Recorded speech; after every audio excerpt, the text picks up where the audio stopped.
So the new woman president of Namibia is taking back the land from German settlers. On May 28th, Namibia held its first Genocide Remembrance Day. It commemorated when Germans came to the country and murdered over 100,000 indigenous people. This was considered the first genocide of the 20th century. Similar to South Africa, Namibia has 8% white people in the country, yet they own 70% of the farmland. And they got that through cruelty and brutality. From 1884 to 1915, the Germans came in and wrecked shop, honey. When the indigenous tried to fight back, they created concentration camps. Seems like that's kind of a trend for them. And these camps are considered Germans' first concentration camps. You know, before Auschwitz. And the German military executed those that didn't want to give up their land. In 2021, Germany finally admitted to what they did there. Germany promised that they would pay them $1.2 billion or $40 million for every year. However, Germany has not returned the looted land that they stole. So now, the government of Namibia said they're taking it back. And the German settlers are not very happy with that. Looks like Africa is starting to set a trend. They want their land back. No matter if it's South Africa or Namibia, you don't belong there. Whereas in Namibia, for example, the number of Chinese people living here in the meantime is 4 times as much as, for example, the German community. And so far, it's not precisely the same what takes place all over the world. There are differences. And what I'm... Mr. Speaker, yeah. What is your problem with that? Why does it become your problem? it looks like it's a more European problem than our problem. Yeah. You are so sorry for us. I don't see... Chinese will never come and play around here. As Germans not allowed to do that. Which Germans are doing, by the way. You talk about Chinese. We allow Germans to come offer visas here. Red carpet. Our people are harassed in Germany. Even diplomatic passport holders. In Germany. And you come in here, Germans come in here as they want. So why Chinese talk about Germans? How you are treating us there? Chinese don't treat us like that. Diplomatic passport, we will handle our own country. Don't be sorry for us. Absolutely, yeah. Yeah. Every time Westerner comes, it's about Chinese. Today, white Namibians make up 6% of the population, but they own nearly 60% of the country's private land and don't want to give it up. I'm from Namibia, born and raised. They want the land back? How? Sorry, but that's just, I mean, really? It's not even their land. If they wanted their land, then they should have done something 100 years ago. And who's to say that the land originally even belonged to them?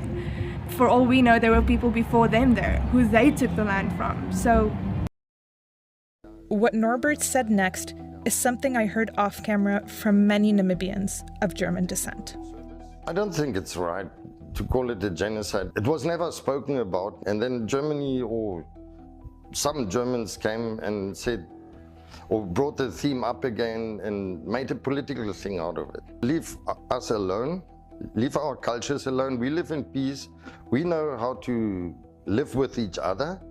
It's not necessary to stir and, you know, always say it's genocide and this and that, and it must be sorted out. How do I even answer something like this? I don't know if I've made a story time about this, but I was at a bus stop one day and this old lady, this grandma, came up to me. She's like, hi, where are you from? In Chinese, yada yada. I'm like, oh, Tong Nan Fei Lai De.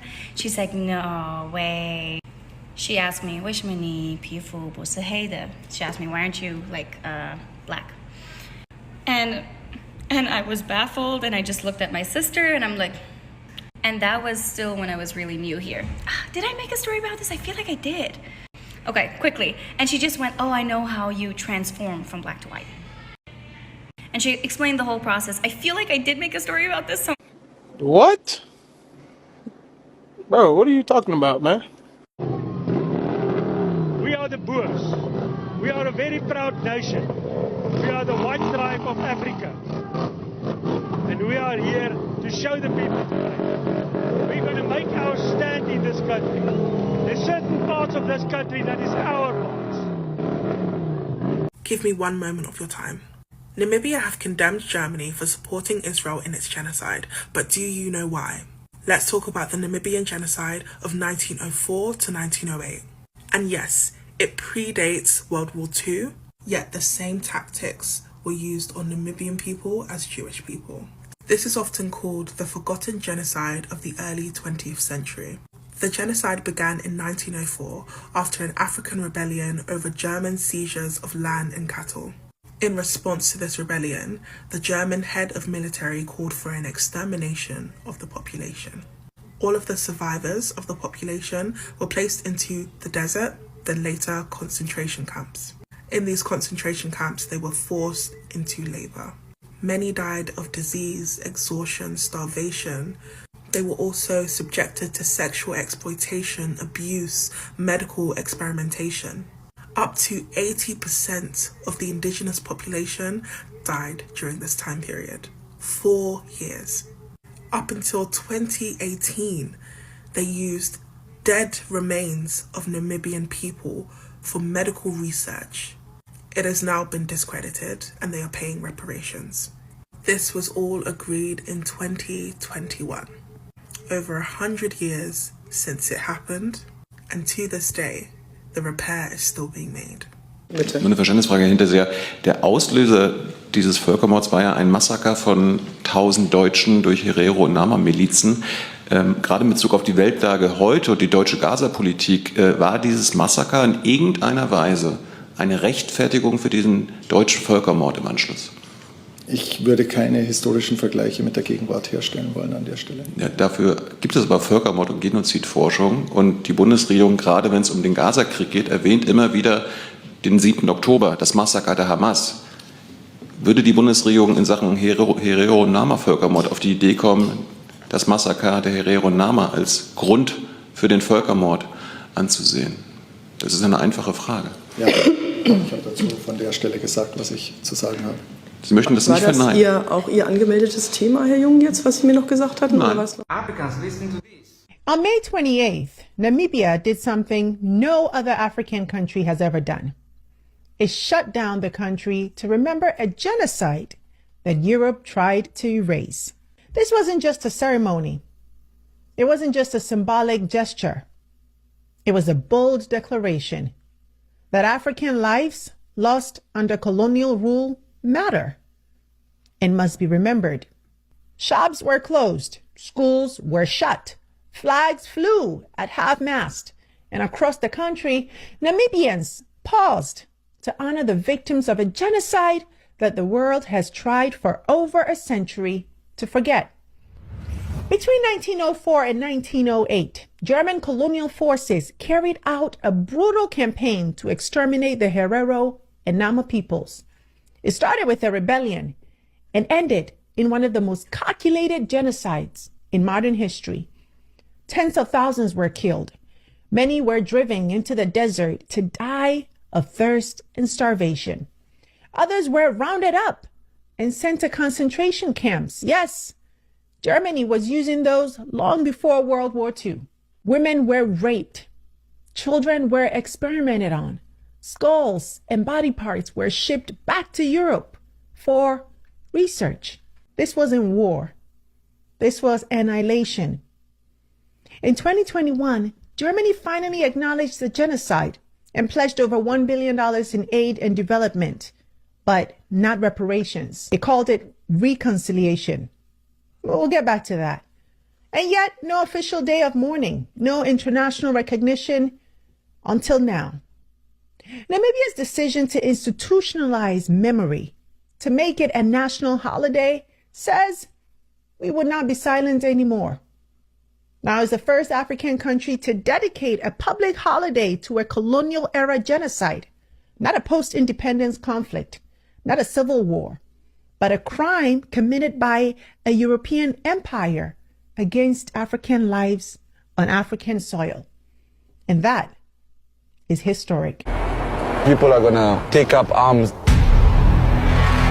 and we're not going to feel sorry for anyone. We're not going to make any apologies. If one day we get into government, we're going to change the law and we're going to expropriate the land without any compensation. We just need land. We are in the southern part of the African continent, in Namibia, a large country rich in resources. They extract uranium and diamonds here, and it's an agricultural country. 70% of the population is engaged in agriculture or in some related industries. Namibia has a lot of land. There are vast expanses here. The population is only 3 million. That means less than 4 people per square kilometer. It is one of the least populated countries in the world, and in this country people lack land. Look, on the left and right of the road, everything is fenced off. You can get out of the car, but taking a walk is unlikely because all of this is private land. Everything is divided. These are farms. Most of the private land is in the hands of white farmers, and there are fewer whites in Namibia, 2% of the population.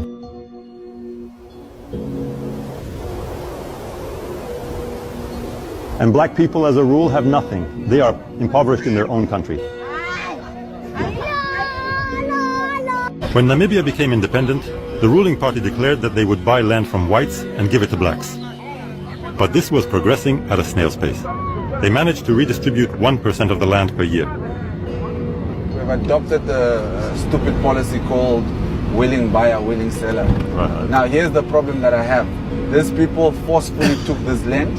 Now for you to say that if the people want their land back, they must buy it back. That's like a thief coming into your house, stealing your properties, and then you must buy back your properties that has been stolen by a thief. Well, people may say, this is like, maybe you got to the worst places, but you don't show what real life is. Yes. How big is this problem? How many people actually live in conditions that we've just said? Over 1 million people live in such conditions. The government is under pressure from the left. The left demands to start land reform, and this creates terrible tension. From Antia, yes, we are losing Jay. This is the party of the landless movement. It is represented in parliament, and it hopes to enter the government on this issue. Alexander, to the stimulus. And Michael is known throughout the country. He travels everywhere. His second name is Asadam. Michael Saddam Amushalev, named, of course, after Saddam Hussein. So we move with AK. Also, Michael really loves Fidel Castro. In general, he is a pure Marxist-Leninist. He follows everything by the book. Land to the peasants, factories to the workers. Right now, our wealth is just concentrated in the hands of a very few people. So let's first start with land redistribution, and then we start with making sure that our people have jobs. And those jobs can only come from us having factories. Namibia's President Netumbo Nandi Ndaitwah, the Lioness of Africa. She is demanding Germany apologize and pay reparations for the Herero and Nama genocide, while turning to Russia for fair partnerships. Between 1904 and 1908, German colonial forces massacred up to 80,000 Herero and Nama people, 80% of the Herero and 50% of the Nama, driving them into the desert to starve, forcing them into concentration camps and stealing their land. It was the first genocide of the 20th century, a scar on Africa's soul. Fast forward to 2021, Germany acknowledged the genocide, offering 1.1 billion euros over 30 years for development projects, not reparations. Namibian leaders, including the Herero and Nama, called it an insult. They were excluded from talks, and the money doesn't address their demands for land restitution or direct compensation. President Nandi Ndaitwah, sworn in as Namibia's first female president in March 2025, isn't backing down. She has earned the title Lioness of Africa for her fierce stance on justice. She has demanded Germany accept full responsibility, issue a formal apology, and pay proper reparations, not just aid. In a recent BBC interview, she said, "Our parliament felt that 1.1 billion euros was nothing. Germany must engage with us again." Her boldness echoes the Pan-African spirit of leaders like Kwame Nkrumah, who fought for a united Africa free from colonial chains. But here is where it gets Pan-African. Nandi Ndaitwah is turning to Russia for partnership, and here is why. Germany's double standards are glaring. They demand visas for Namibians to visit visit Germany. Yet Germans of colonial descent own over 70% of Namibia's fertile land. While black Namibians are left with scraps, Germany paid 82 billion euros in reparations to Israel for the Holocaust, including direct payment to victims, but refuses to do the same for the Herero and Nama. Russia, on the other hand, offers fair deals. No visa barriers, no land grabs, just mutual respect. This shift signals a broader Pan-African awakening. Africa is done with Western hypocrisy and is seeking partners who honor our dignity. Nandi Ndaitwah, the lioness of Africa, is roaring for justice, not just for Namibia, but for all of Africa. Her fight against Germans' double standards and her pivot to Russia show the continent we can reclaim our power. From the Herero and Nama to every African still bearing colonial scars, this is our Pan-African moment. What do you think? Listen to this. Something is happening in Africa. The new emerging industry of oil and gas need to be managed in the manner that maximizes benefit for all Namibians. It's a new industry. It needs closer supervision. Therefore, the management of this industry will fall under the office of the president. This is the new president of Namibia, the first ever female president in Namibia, Netumbo. As you can see her taking over Namibia oil and gas sector, kicking out all the corrupt leaders that have been exploiting their oil and gas. German government that have been there exploiting their oil and gas for many years. For those of us who don't know Namibia, Namibia is a country located in southwest Africa here. They were colonized by German government in 19th century to earlier 20th century. German government colonized them. Yes, and since then, these guys have been exploiting them. After World War I, they later joined the League of the Nations and they got their independence in 1990. Few years ago, they got their independence. And since then, German government told them, you are free, gave them their independence, but German government is still in their country exploiting their oil and gas. And these corrupt leaders have been there collaborating with German government, stealing their mineral resources. But since this lady entered as the new president of Namibia, she kicked all of them out. As you can see, she has placed everything in her control. She said, I will take control of the oil and gas. I will monitor it so that it will help benefit Namibia citizens.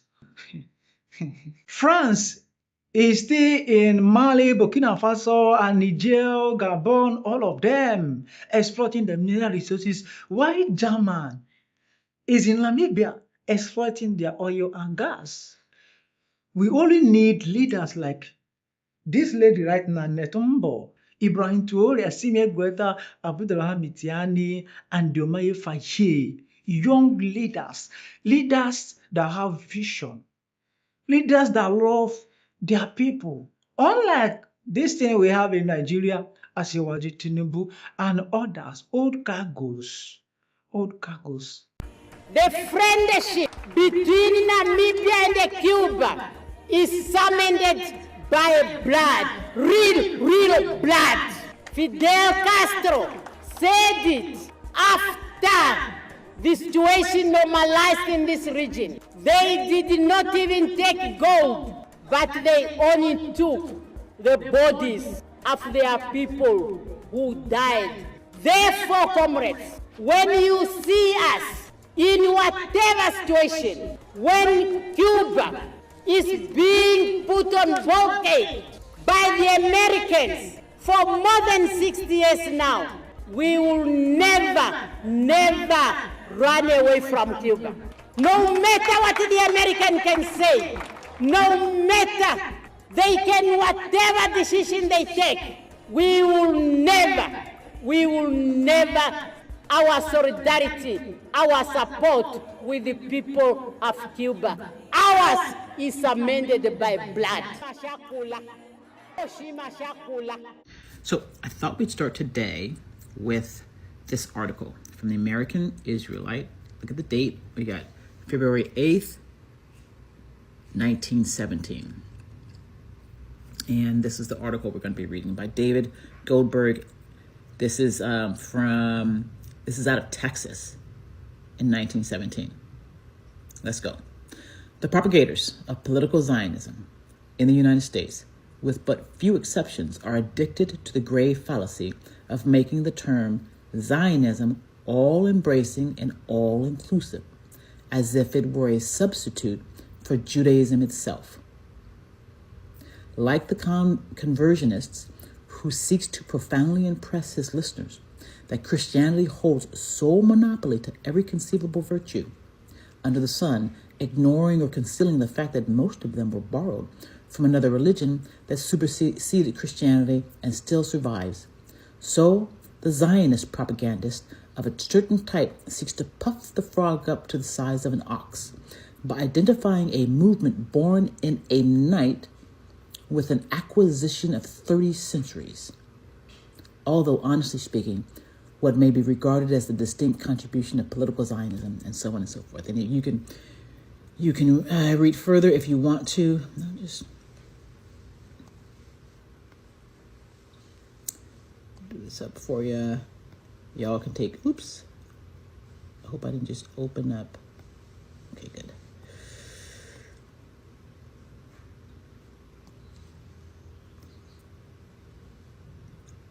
The point of this article right now, so the point of sharing that is to just point out they knew.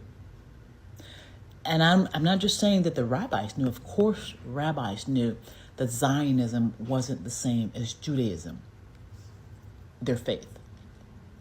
What I'm saying is, this is in the newspaper. So they knew that Zionism had an intention and a goal. And they also knew that in order to keep it going, they had to puff it up. They had to puff the frog up like an ox, meaning it's full of hot air. Put a pin in it and it bursts.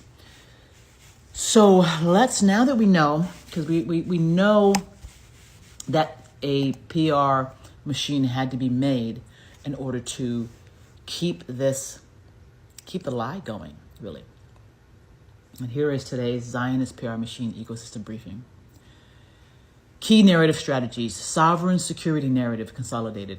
Israeli officials and aligned spokespeople are reinforcing the message that Gaza remains a non-negotiable security buffer.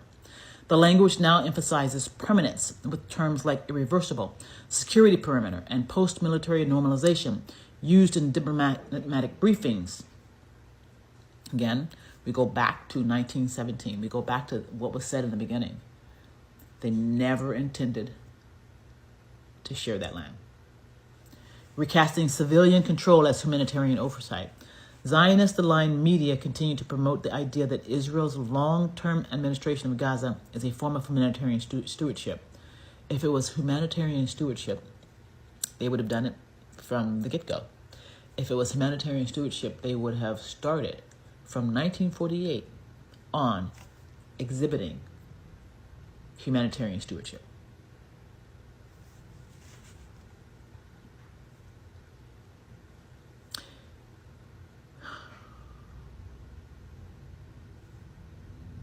Zionist-aligned media continue to promote the idea that Israel's long-term administration of Gaza, terms such as civil resilience, management, and preventative stabilization are appearing in coverage from Western outlets with PR coordination. Influence vectors and tactical mechanisms. Legal intimidation campaigns expand. Israeli lobbying firms in the U.S. are increasing pressure. They're not backing down. They're not coming to their senses. They're increasing pressure on academic institutions and newsrooms through legal threats, specifically targeting staff or students using language like apartheid or genocide. You see, they are using legal threats. When in the world are we going to sue them? Sue them. Severe civil liberties groups have filed countersuits. Good. High Precision use Trump's tactics. Trump sues everybody. The only group Trump has not sued yet is AIPAC. High Precision narrative, micro-targeting in U.S. suburbs, using AI-assisted political sentiment maps. Pro-Israel advocacy groups are targeting suburban voters with emotionally neutralized content emphasizing shared democratic values. That makes my stomach turn. And terror containment by passing over it. It makes my stomach turn because I've used my talent for them.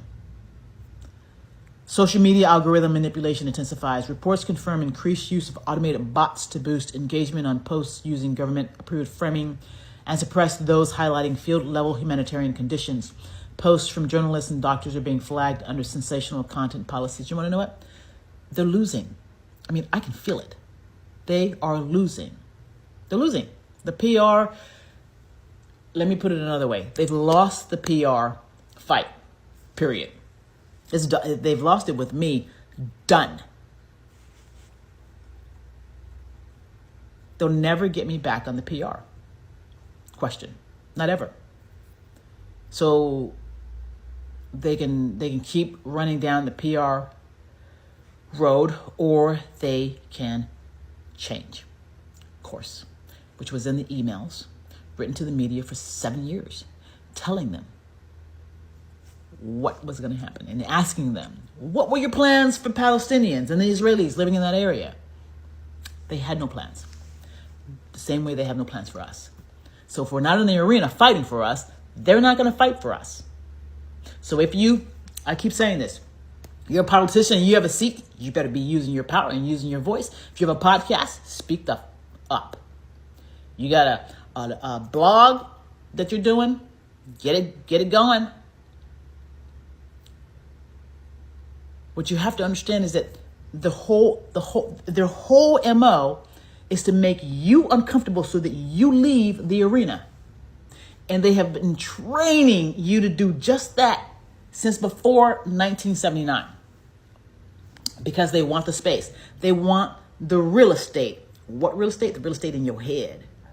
That's what they want. They want your eyes, they want your ears, and they want you to repeat their narrative. And a lot of people are doing that. A lot of people have been trained.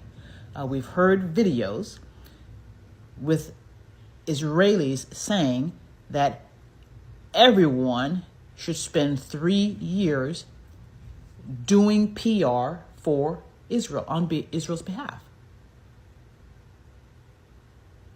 Not democracy's behalf, but Israel's behalf. And this is folks in the U.S. saying that ecosystem temperature, collapse of narrative, trust in global south and youth demographics. Despite record spending, polling data and social media metrics indicate severe PR failing among populations under 40 and across the global south. These groups now rank Israeli government statements as among the least credible sources of information. Internal dissent in Western Jewish institutions. These are my people. New letters from rabbis in Canada, France, and Argentina challenge Zionist narrative control, calling it morally corrosive and strategically self-defeating. A global online campaign under the hashtag Not in Our Name continues to gain traction. Way to go, guys. Way to go. Keep becoming more strategic in getting your narrative out. Diplomatic fallout expanding. African Union leaders have included Israeli disinformation operations on the agenda for their June summit.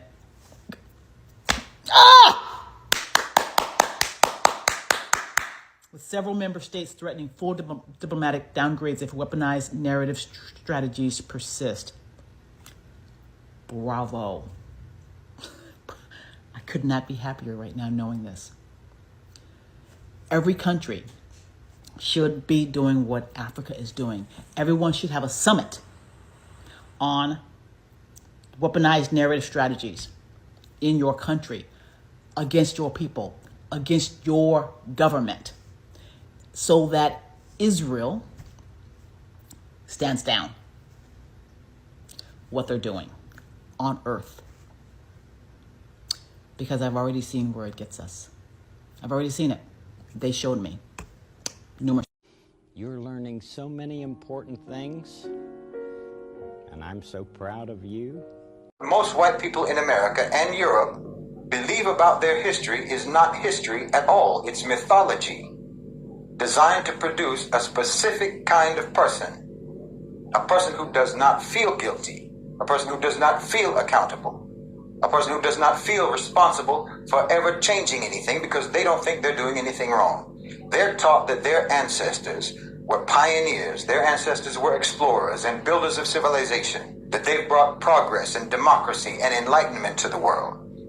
They hear about the Renaissance. They hear about the Industrial Revolution. They hear about the Age of Discovery, and so forth and so on.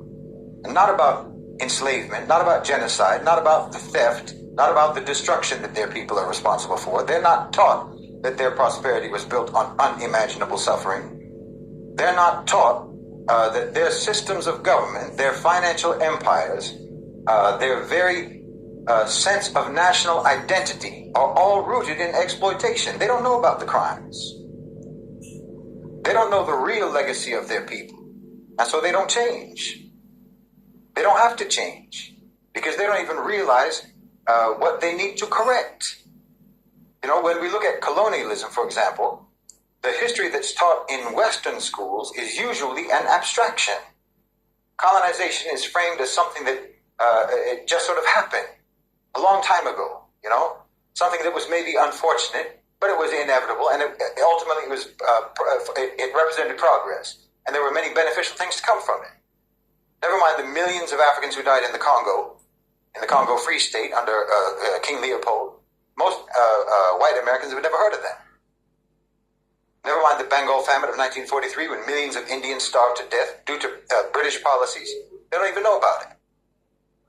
The fact that the American police forces evolved from slave patrols, they don't know about that either. And they're not any more informed about the ongoing crimes, like the pillage of African resources today, the economic neocolonialism that keeps entire regions of the world impoverished, the exploitation of labor in the global south.